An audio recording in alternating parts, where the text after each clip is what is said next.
তাশকন্দ থেকে ঢাকা, বাংলাদেশের স্বাধীনতা যুদ্ধ এবং সোভিয়েত ভূরাজনীতি। 1966 সালের 10ই জানুয়ারি তৎকালীন সোভিয়েত ইউনিয়নের উজবেক প্রজাতন্ত্র, বর্তমানে উজবেকিস্তান, রাজধানী তাশকন্ডে মস্কোর মধ্যস্থতায় ভারত ও পাকিস্তানের মধ্যে একটি শান্তি চুক্তি স্বাক্ষরিত হয়, যার মাধ্যমে 1965 সালে ভারত ও পাকিস্তানের যুদ্ধের আনুষ্ঠানিক অবসান ঘটে। সোভিয়েত ইউনিয়ন এই যুদ্ধে কোনো পক্ষকে সমর্থন প্রদান থেকে বিরত ছিল এবং সৎ মধ্যস্থতাকারী ভূমিকা পালন করে। এর মাত্র 5 বছর পর 1971 সালের 16ই ডিসেম্বর অস্ত্রশস্ত্রে সুসজ্জিত ভারতীয় সৈন্যরা সোভিয়েত ইউনিয়ন সক্রিয় সমর্থনে বাংলাদেশি সৈন্যদের সঙ্গে ঢাকায় প্রবেশ করে এবং প্রায় 90,000 পাকিস্তানি সৈন্যকে বন্দী করে। মাত্র 5 বছরের ব্যবধানে এমন কি ঘটেছিল যে মস্কো তার পরবর্তী অবস্থান থেকে 180 ডিগ্রি ঘুরে গিয়েছিল? 1971 সালের যুদ্ধে মস্কোর ভূমিকা ছিল আলোচনা করার মতো।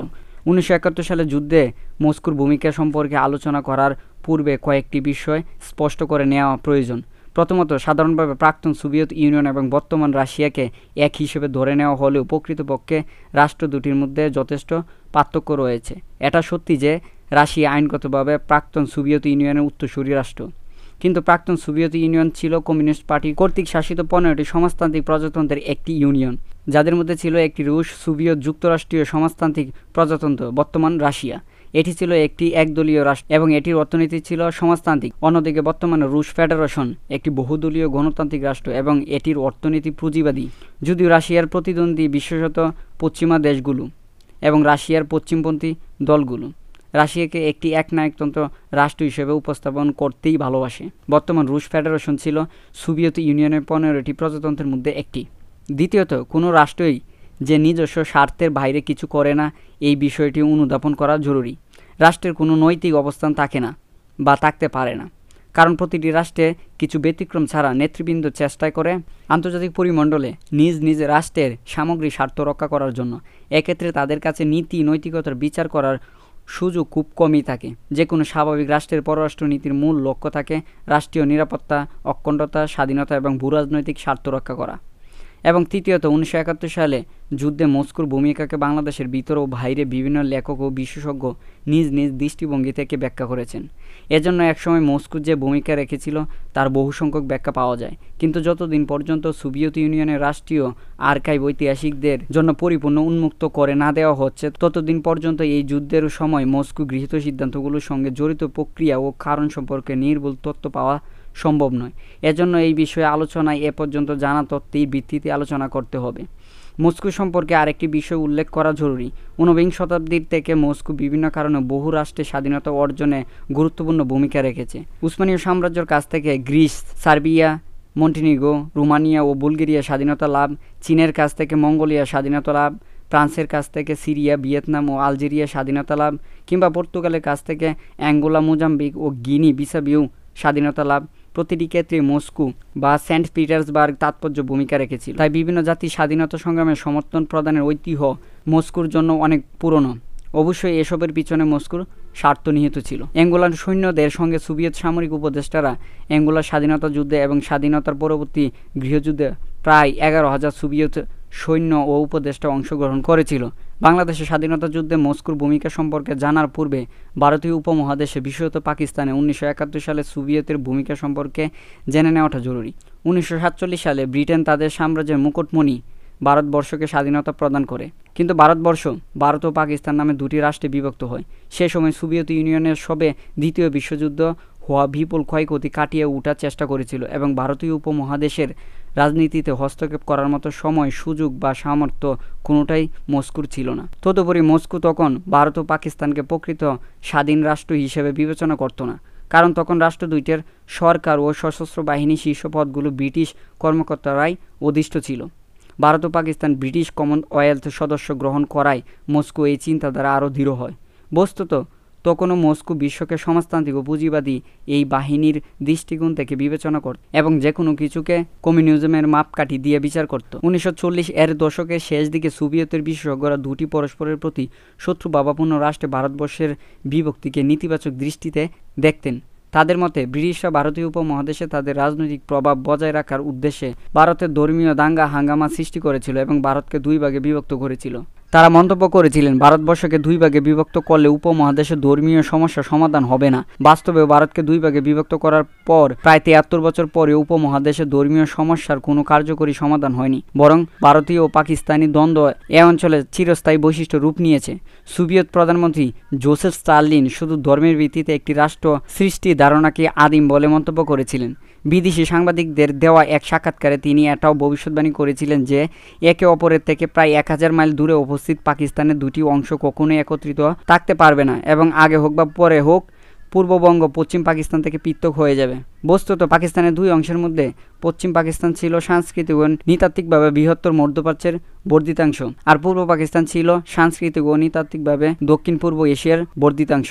পাকিস্তানের দুই অংশের মধ্যকার সাংস্কৃতিক, অর্থনৈতিক, রাজনৈতিক, নৃতাত্ত্বিক এবং এমনকি ধর্মীয় অসামঞ্জস্য তখন বিশ্ব নেতাদের দৃষ্টি এড়ায়নি। স্টালিনের ধর্মের ভিত্তিতে পাকিস্তানের রাষ্ট্র সৃষ্টির ধারণাটিকে আদিম বলে অভিহিত করেছিলেন। পাকিস্তানের মুসলিম লীগ নেতারাও কমিউনিস্ট সোভিয়েত ইউনিয়নকে সন্দেহ চোখে দেখতেন এবং এর কারণ ছিল তাদের পশ্চিমাপন্থী মনোভাব ও ব্রিটিশ শাসনামলে সৃষ্ট রুশ ভীতি ও সোভিয়েত ভীতি। পাকিস্তানের প্রতিষ্ঠা ও প্রথম গভর্নর জেনারেল মোহাম্মদ আলী জিন্নাহ ছিলেন স্পষ্টতই পশ্চিমাপন্থী। তবে পারস্পরিক সন্দেহ ও বিশ্বাস সত্ত্বেও ১৯৪৮ সালে ১লা মে সোভিয়েত ইউনিয়ন ও পাকিস্তানের মধ্যে কূটনৈতিক সম্পর্ক স্থাপিত হয়, কিন্তু রাষ্ট্র দুইটির মধ্যে আর্থ, সামাজিক, সাংস্কৃতিক ও রাজনৈতিক যোগাযোগ ছিল খুবই সীমিত। ১৯৫০ সালের প্রথম দিকেও কিছু কিছু সোভিয়েত দক্ষিণ এশীয় বিশেষজ্ঞ পাকিস্তানকে একটি কৃত্রিম রাষ্ট্র ও ভৌগোলিক অর্থহীন বলে অভিহিত করেছিলেন, কিন্তু একই সঙ্গে কিছু সোভিয়েত বিশেষজ্ঞ পাকিস্তানের উৎপত্তির ঐতিহাসিক, আর্থ, সামাজিক ও সাংস্কৃতিক কারণ অনুসন্ধান করতে শুরু করেন। তারা পাকিস্তানকে বাঙালি, পাঞ্জাবি, সিন্ধি, পশতুন, বালুচ ও অন্যান্য জাতি সমন্বয়ে গঠিত একটি বহুজাতিক রাষ্ট্র হিসেবে বিবেচনা করতেন, কিন্তু পাকিস্তানি সরকার পাকিস্তানকে একটি এককেন্দ্রিক জাতিরাষ্ট্র হিসেবে গড়ে তুলতে আগ্রহী ছিল।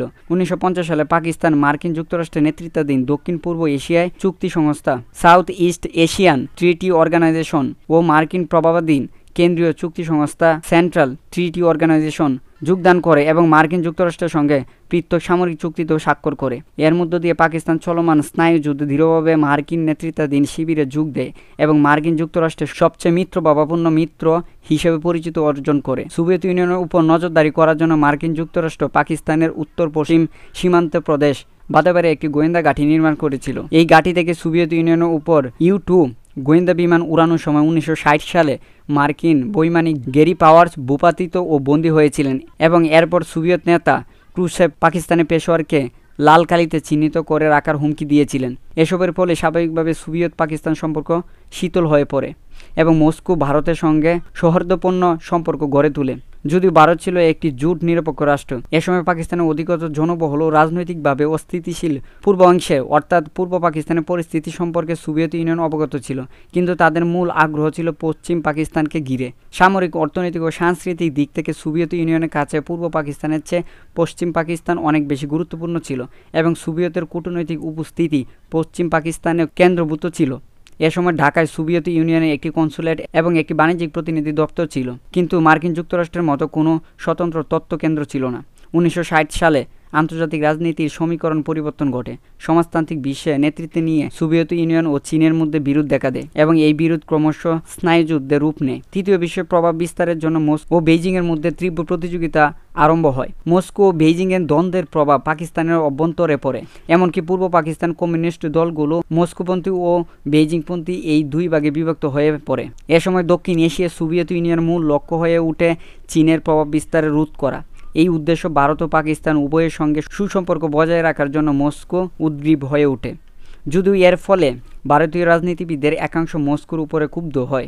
অন্যদিকে ১৯৬২ সালের চীন ভারত যুদ্ধে ভারতের পরাজয়ের পর পাকিস্তান ১৯৬৩ সালে চীনের সঙ্গে একটি চুক্তি স্বাক্ষর করে এবং চীনের কাছে ট্রান্স কারাকোরাম ট্র্যাক অঞ্চলটি হস্তান্তর করে চীনের সাথে ঘনিষ্ঠ সম্পর্ক গড়ে তোলে। ১৯৬৬ সালে তাশকন্দ পাকিস্তানি রাষ্ট্রপতি আইয়ুব খান এবং সোভিয়েত প্রধানমন্ত্রী অ্যালেক্সেই কোসিগিন ১৯৬৫ সালে পাকিস্তান ও ভারতের মধ্যে যুদ্ধ শুরু হলে সোভিয়েত ইউনিয়ন কোনো পক্ষকে সমর্থন না করে নিরপেক্ষতা অবলম্বন করে এবং উভয় পক্ষকে দ্রুত যুদ্ধ বন্ধ করার আহ্বান জানায়।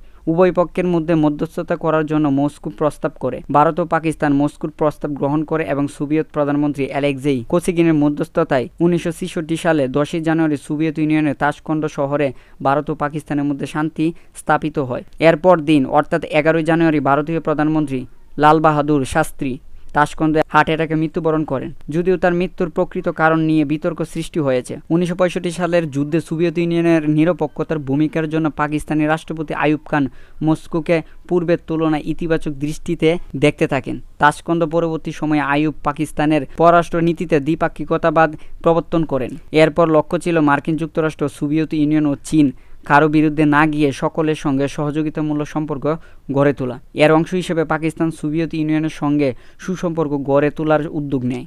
1968 সালে এপ্রিলে সোভিয়েতের প্রধানমন্ত্রী অ্যালেক্সেই কোসিগিন পাকিস্তান সফর করেন এবং এটিই ছিল কোনো সোভিয়েত সরকার প্রধানের প্রথম পাকিস্তান সফর। এ সফরের পরপর পাকিস্তান 1968 সালে 1 জুলাইয়ের পর থেকে বাদাবেরে উপস্থিত মার্কিন গোয়েন্দা ঘাঁটি ইজারার মেয়াদ বৃদ্ধি করতে অস্বীকৃতি জানায়। 1968 সালে 9 জুলাই সোভিয়েত ইউনিয়নের প্রথমবারের মতো পাকিস্তানের কাছে অস্ত্র বিক্রি করতে শুরু করে। এর ফলে মস্কোর আরেক মিত্র ভারতের ক্ষুব্ধ হওয়ার সম্ভাবনা থাকলেও পাকিস্তান যাতে পুরোপুরি চীনের কবজায় না চলে যায় সেজন্য মস্কো এই পদক্ষেপ গ্রহণ করে। 1969 সালে মার্চে চীনা সোভিয়েত সীমান্তবর্তী উসুরি নদীতে উপস্থিত দামান্স্কি বর্তমান জেনবাও দ্বীপে চীনা ও সোভিয়েত সৈন্যদের মধ্যে রক্তাক্ত সংঘর্ষ হয় এবং বিস্তৃত চীনা ও সোভিয়েত সীমান্ত জুড়ে এই সংঘাত ছড়িয়ে পড়ে।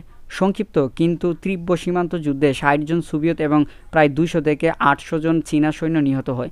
এই ঘটনার ফলে চীনা ও সোভিয়েতের সম্পর্ক চরম অবনতি ঘটে এবং পারমাণবিক অস্ত্রধারী চীন ও সোভিয়েত ইউনিয়নের মধ্যকার বৃহদাকার একটি যুদ্ধ শুরু হওয়ার আশঙ্কা দেখা দেয়। 1970-এর দশক জুড়ে মস্কো, রুশ, দূরপ্রাচ্য, সাইবেরিয়া বা মধ্য এশিয়া চীনা আক্রমণের আশঙ্কায় শঙ্কিত ছিল। অন্যদিকে বেইজিং এ সময় মাঞ্চুরিয়া, অভ্যন্তরীণ মঙ্গোলিয়া বা জিনজিয়াংয়ে সোভিয়েত আক্রমণের ভয়ে ভীত ছিল। এমত অবস্থায় মস্কো 1969 সাল থেকে এশীয় একটি চীনা বিরোধী জোট গঠনের জন্য প্রচেষ্টা শুরু করে। এই প্রকল্পে মস্কো এশীয় যৌথ নিরাপত্তা ব্যবস্থা নামকরণ করে। এশিয়ার বিভিন্ন রাষ্ট্রকে মস্কো এই জোটে অন্তর্ভুক্ত করার জোর প্রচেষ্টা চালায়। এই রাষ্ট্রগুলোর মধ্যে পাকিস্তানও ছিল। এই জোট গঠনের উদ্দেশ্য ছিল চীনকে চারদিক থেকে ঘিরে ফেলা।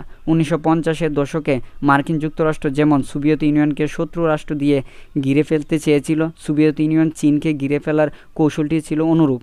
1969 সালে মার্চে পাকিস্তানের উভয় অংশে প্রবল গণ আন্দোলনের ফলে রাষ্ট্রপতি আইয়ুব খানের পতন ঘটে এবং পাকিস্তানি সেনাপ্রধান জেনারেল ইয়াহিয়া খান তার স্থলাভিষিক্ত হন। আইয়ুব খানের পতনের ফলে মস্কোয় আংশিক উদ্বেগ সৃষ্টি হয়, কারণ মস্কোর আশঙ্কা ছিল আইয়ুব খান পতনের ফলে সৃষ্ট নৈরাজ্যের সুযোগে মার্কিন যুক্তরাষ্ট্র ও চীন পাকিস্তানে তাদের প্রভাব বৃদ্ধি করতে পারে।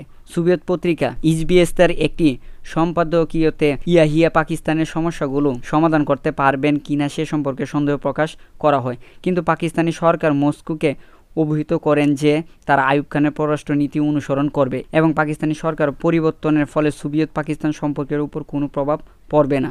1970 সালে পাকিস্তানি রাষ্ট্রপতি ইয়াহিয়া খান মস্কো সফর করেন এবং সেখানে উষ্ণ অভ্যর্থনা লাভ করেন। 1969 সালে মে মাসে সোভিয়েত প্রধানমন্ত্রী কোসিগিন পাকিস্তান সফর করেন। এ সময় তিনি Soviet Union, Pakistan, Iran, Afghanistan ও ভারতের মধ্যে বহুপাক্ষিক অনাক্রম চুক্তি স্বাক্ষর এবং এই রাষ্ট্রগুলোর সমন্বয়ে একটি অর্থনৈতিক জোট গঠনের প্রস্তাব করেন। প্রকৃতপক্ষে প্রস্তাবিত জোটটি ছিল সোভিয়েত প্রস্তাবিত চীন বিরোধী জোট গঠনের প্রথম ধাপ, কিন্তু চীনের সঙ্গে এ সময় পাকিস্তানের অত্যন্ত ঘনিষ্ঠ রাজনৈতিক, অর্থনৈতিক ও সামরিক সম্পর্ক ছিল। অন্যদিকে কাশ্মীর সমস্যা সমাধান ব্যতীত ভারতের সঙ্গে সম্পর্ক স্বাভাবিকরণ পাকিস্তানের পক্ষে ছিল অসম্ভব।